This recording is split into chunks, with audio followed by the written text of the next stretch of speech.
안녕하세요. 수다몽입니다.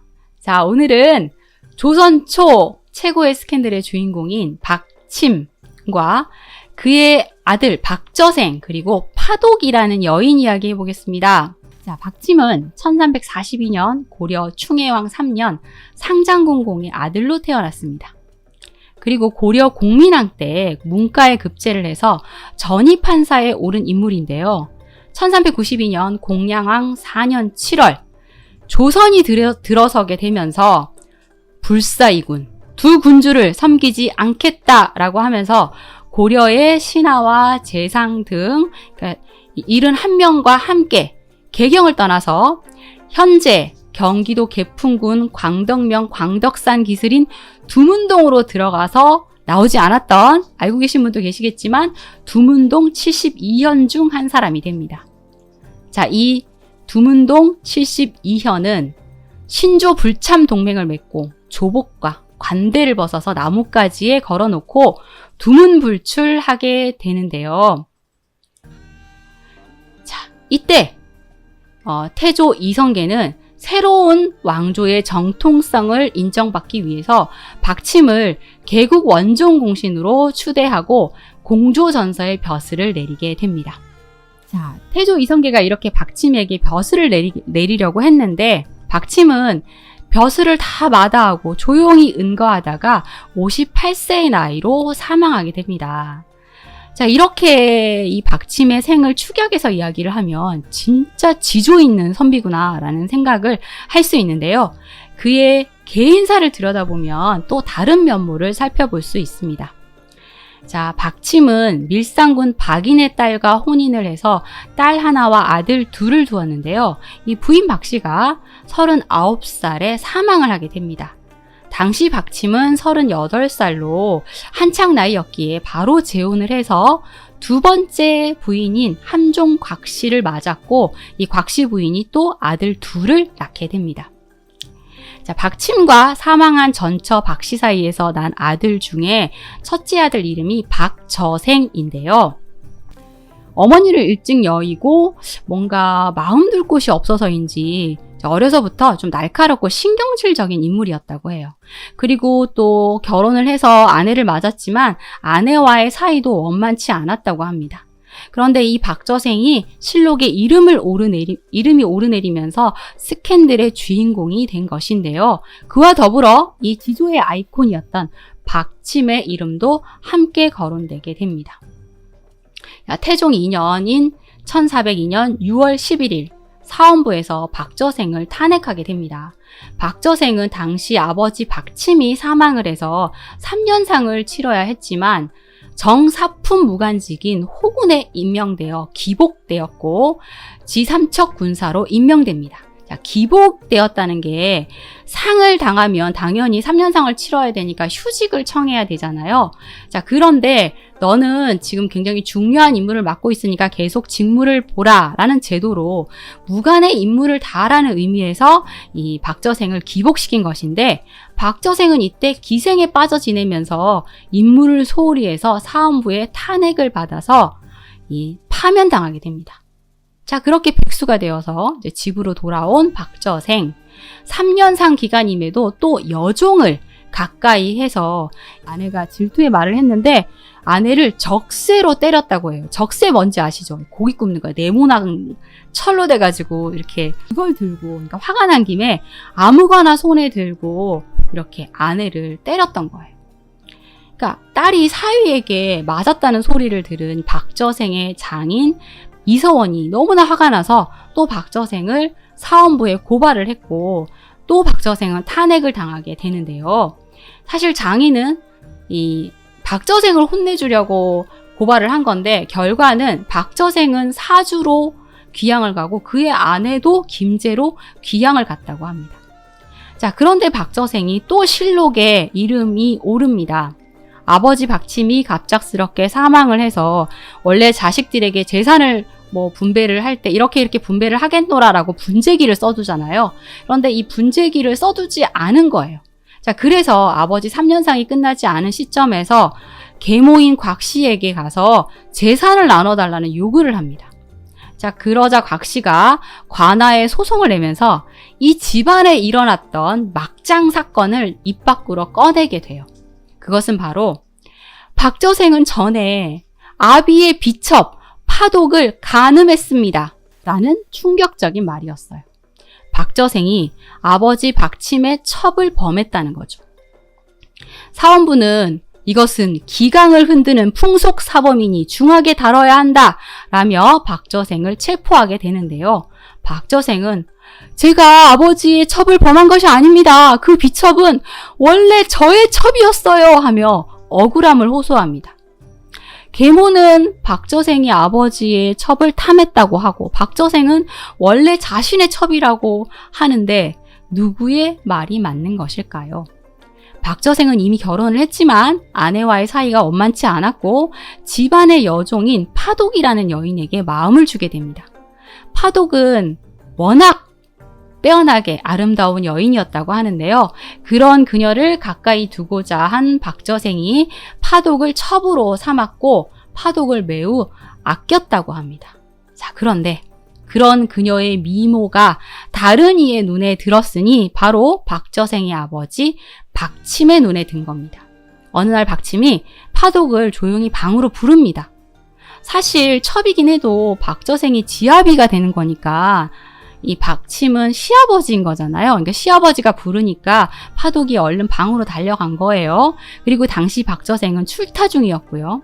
그런데 박침이 이 눈독을 들였던 파독을 방으로 불러서 그녀를 범했고 이후 자신의 첩으로 삼아버립니다. 사실 종신세의 파독은 이를 거부할 힘이 없었겠지요. 자, 이렇게 아끼는 첩을 아버지에게 빼앗긴 박저생은 그 이후에 더욱 난폭하게 굴었고 아버지에 대한 증오심을 가지고 있었는데 그런 상황에서 박침이 갑작스럽게 세상을 떠난 겁니다. 그리고 박저생은 원래 파독은 내 여자였어 하며 아버지의 첩이 된 파독을 다시 자신의 첩으로 삼아서 데려옵니다. 그리고 박저생의 계모 곽 씨가 박저생이 그러니까 박침의 첩 파독을 자신의 첩으로 삼았다고 고발을 한 거죠. 자, 그래서 태종 12년 12월 11일 태종과 대신들이 모여서 이 박저생과 파독과 박침의 문제를 논의하게 돼요. 대신들이 박저생 사건 브리핑을 이렇게 딱 합니다. 그 파독은 원래 박저생의 첩인데 박침이 빼앗아서 첩으로 삼았으니 부자가 함께 간음한 것이 명백합니다.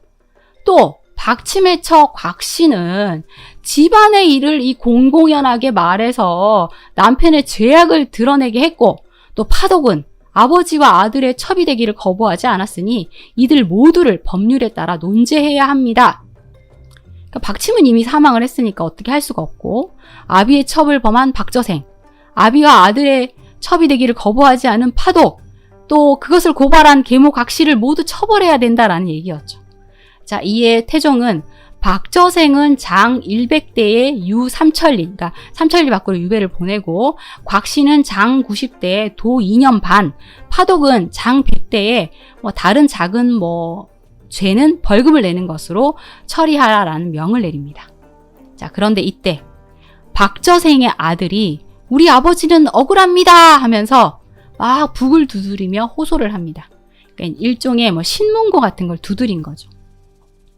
박저생의 아들은 신의 아비는 비록 스스로 밝힐 수 없다 하더라도 여러 번 대유를 거쳤으니 죄를 면할 만합니다 라면서 아버지의 방면을 주장하는데요.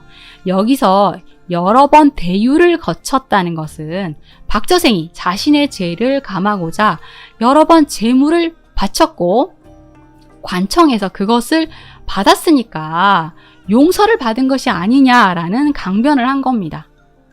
자, 이렇게 박저생의 아들이 또 폭탄을 터뜨린 거예요.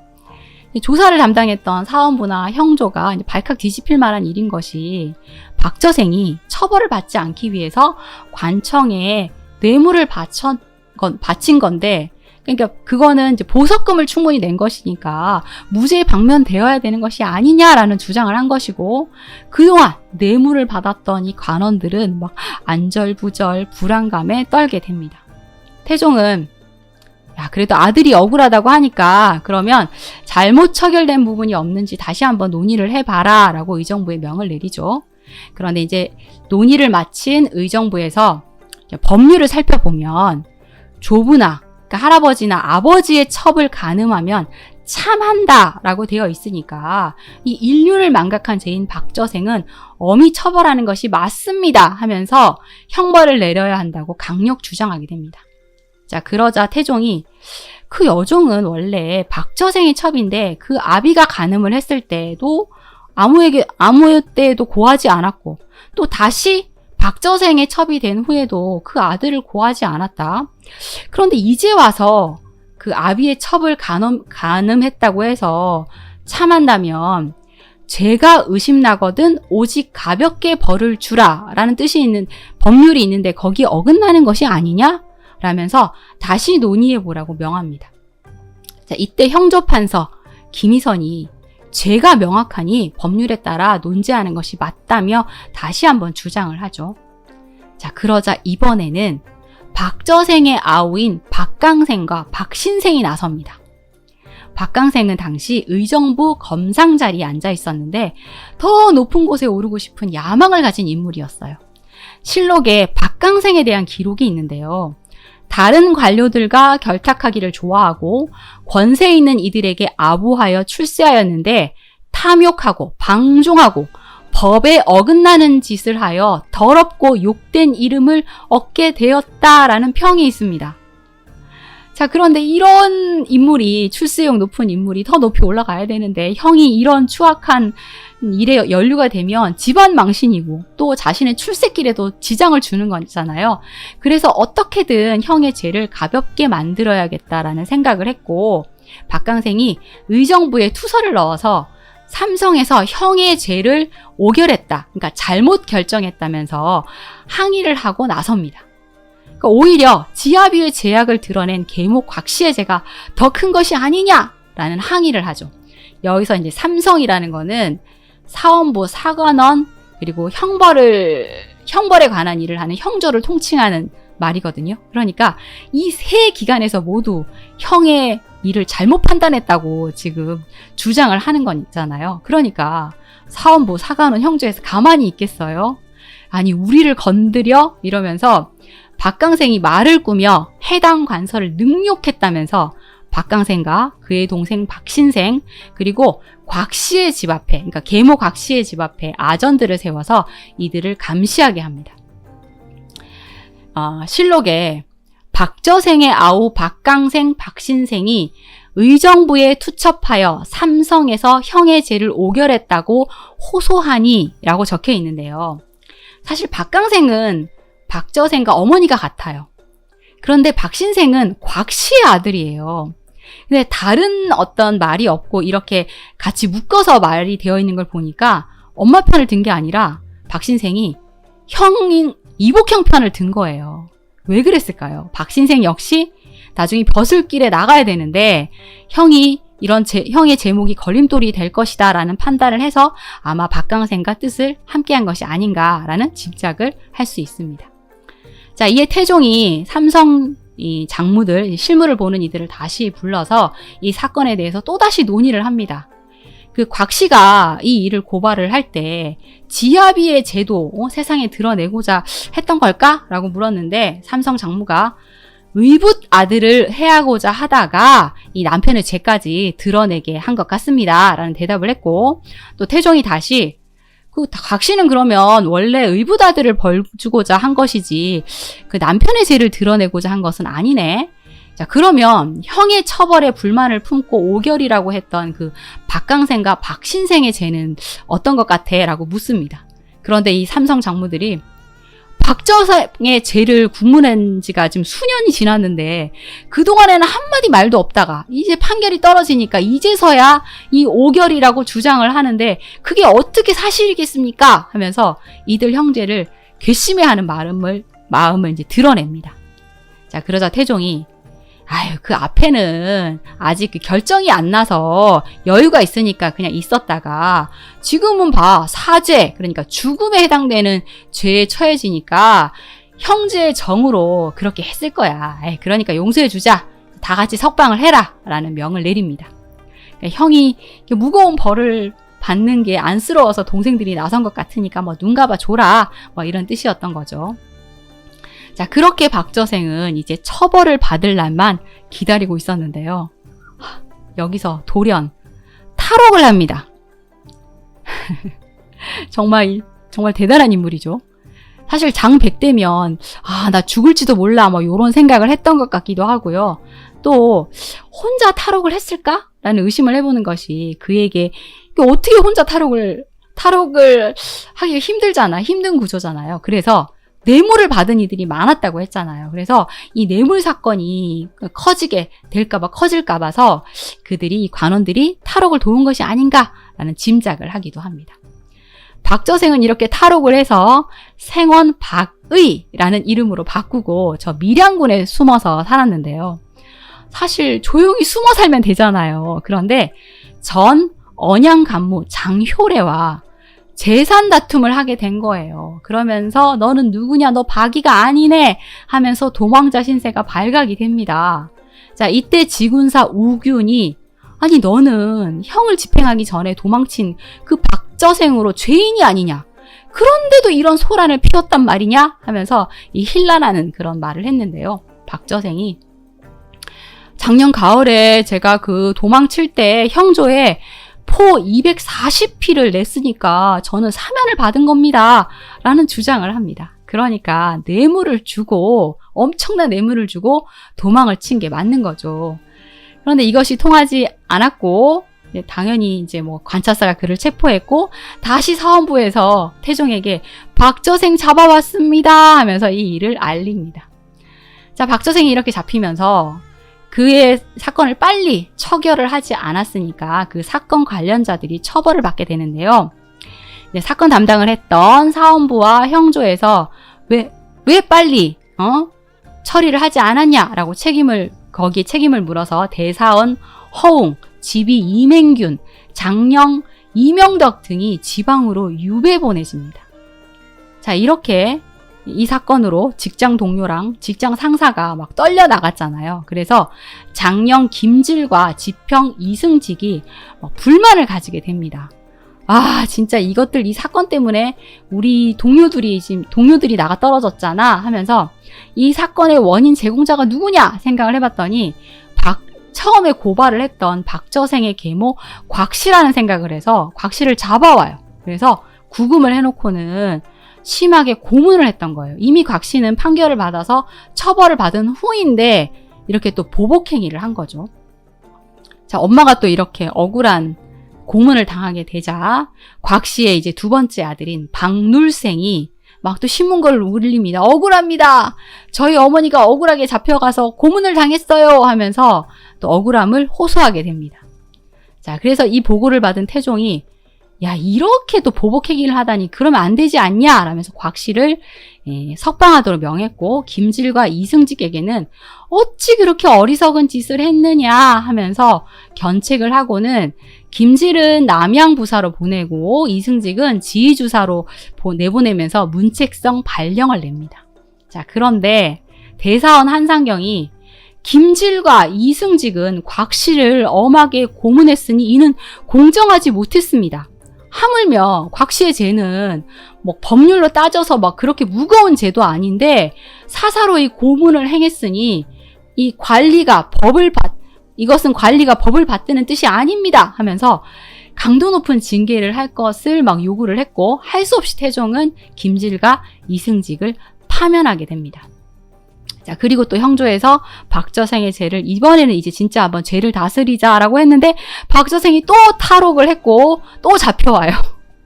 그래서 박저생을 이제 잡아오니 가나에서 야, 이렇게 흉악한 놈을 봤나, 잘못을 저질러 놓고 또 탈옥까지 하다니 사형에 처해야 된다라고 해서 사형에 처하려고 했는데 태종이 야, 그래도 박침 아들인데 사형까지 시키는 건 아니지 않냐 라면서 용서해 줄 것을 명을 내립니다. 그래서 박저생은 박저생을 유배 보내는 선에서 이제 이 사건을 마무리하게 되는데요. 박저생이 또 사건을 칩니다. 또 사고를 쳐요. 울주에 유배되어 있던 박저생이 유배지를 탈출을 해서 이번에는 강원도 김화연으로 도망가서 숨어 살게 돼요. 그럼 이번에는 진짜 조용히 살아야 되잖아요. 그런데 또 이웃에 있는 사람들이랑 또 다툼을 해요. 이웃 사람 밭을 뺏으려고 한 거예요, 밭을. 그러다가 또 신분이 탄로나서 또 체포당하게 됩니다. 관찰사가 체포를 하면서 사원부에 체포를 딱 해오니까 이제 사원부에서 태종에게 박저생은 마음을 고치지 않고 이름까지 바꿔서 또 이익을 다투었으니 이번에는 유례에 시행하되 무부 내란죄로 다스려야 합니다. 라면서 강력하게 처벌을 해야 된다는 주청을 올리는데요. 여기서 무부죄라는 거는 아버지를 안중에 두지 않는 그런 막대먹은 행동을 했다라는 그런 뜻이어서, 그러니까 유교를 받아들인 조선에서 아버지 말 안 듣는 아들이다. 그러면 뭐 엄청난 죄인인 거예요. 그래서 크나큰 죄를 지은 죄인으로 다스려야 된다라고 이제 주장을 한 겁니다. 자, 그래서 이제 박저생을 어떻게 처벌을 할 건지 막 논의를 하고 있었는데, 그때 옥에 갇혀있던 박저생 시체로 발견됩니다. 조선왕조실록에는 박저생이 자살을 한 것으로 기록되어 있는데요. 사실 박저생에게 뇌물을 받은 사람들이 되게 많았을 거잖아요. 그래서 박저생이 또 이상하게 입을 열면 어떤 일이 벌어질지 모르는 그런 상황이어서 누군가가 박저생을 조용히 처리했을지도 모르겠다라는, 요거는 저의 썰입니다. 그런 생각이 들기도 합니다. 왜냐하면 그렇게 탈옥을 하며 자유를 갈구하던 이가 갑자기 자결을 했다는 게 조금 이상하기는 하죠. 2008년에 이방원전이라는 소설을 출간을 했었는데, 이 소설은 이제 태종 이방원이 권력을 잡고 왕이 되는 과정, 또 왕이 된 이후의 뭐 사건들을 소설로 풀어내고 있어요. 그런데 거기에 이 박저생 사건을 모티브로 한 이야기가 실려 있습니다. 책 속에 사원부 신문관과 피의자들의 문답이 이렇게 묘사가 되어 있는데, 신문관이 파독에게 묻습니다. 네 행실이 방정하지 못하고 요기를 뿜어서 유혹한 것이 아니었더냐? 그러자 파독이 아닙니다요. 소첩은 옥녀와 병강세가 무슨 말인지는 모르지만 아비가 병강세 같았습니다. 라는 답을 합니다. 자, 그러자 신문관이 그러면 왜 관아에 고변하지 않았느냐 했더니 또 파독이 아비가 더 좋았습니다. 라는 답을 했다고 하네요. 하지만 실제로는 이 조선왕조실록에 파독의 신문 내용은 실려있지 않고요. 이 소설의 내용이다 보니까 좀 과장되게 묘사를 한 것 같습니다. 그리고 이어지는 지문이 있는데요. 제가 한번 읽어보겠습니다. 신문가는 기가 막혔다. 부끄러움이나 수치심을 느끼지 못하고 아무 거리낌 없이 신문에 응하는 파독이 딴 나라에서 온 여자로 보였다. 배시시 웃는 모습이 푼수 같기도 하고 눈웃음을 흘리는 것으로 보아 요부 같기도 했다. 천박성에 백치미를 겸비한 파독은 아버지와 아들을 인륜과 도덕을 파괴하는 폐륜의 늪으로 빠지게 한 장본인이었다. 라는 지문이 이어져 있습니다. 사실 저는 이 작가님을 굉장히 좋아하고 되게 좋은 역사소설을 많이 남긴 작가님이고요. 책 내용도 되게 흥미진진합니다. 그런데 사실 파독 입장에서 생각을 해보면 집안 여종인 이 파독이 박저생의 요구인들, 그의 아버지 박침의 요구인들 거부할 수 있었을까요?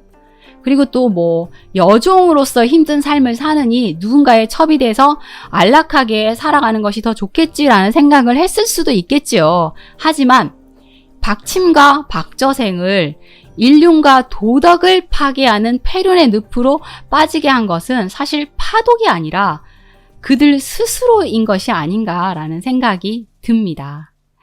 자, 이후 파독이 어떻게 되었는지에 대한 기록이 나와 있지는 않는데요.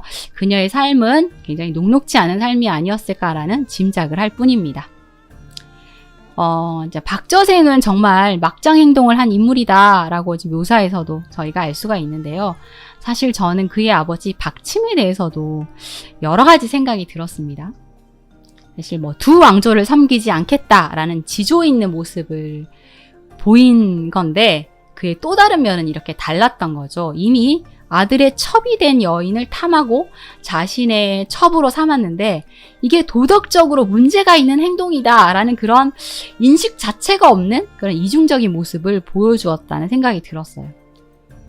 변절자가 되지 않기 위한 그의 노력은 사실 이런 뭔가 또 다른 비도덕적인 행동에다가 모순적이며 뭔가 이율배반적인 그런 모습을 하는 것에 과연 박침은 정말 지조 있는 선비가 맞는가라는 생각을 하게 됩니다. 사람은 사실 여러 가지 모습을 가지고 있긴 하지만요.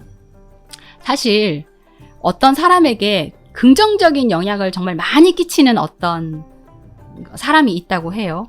하지만 그렇다고 해서 그 사람의 어떤 비인륜적이고 비도덕적인 부분을 덮어야만 하는 걸까요? 참 딜레마입니다. 그죠?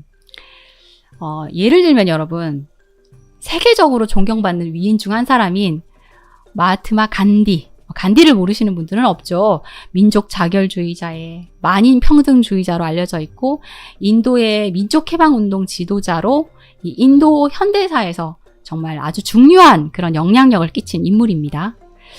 그런데 이 간디의 또 다른 면모를 살펴보면 간디는 흑인에 대한 그런 어떤 인종차별주의자였다고 하고요.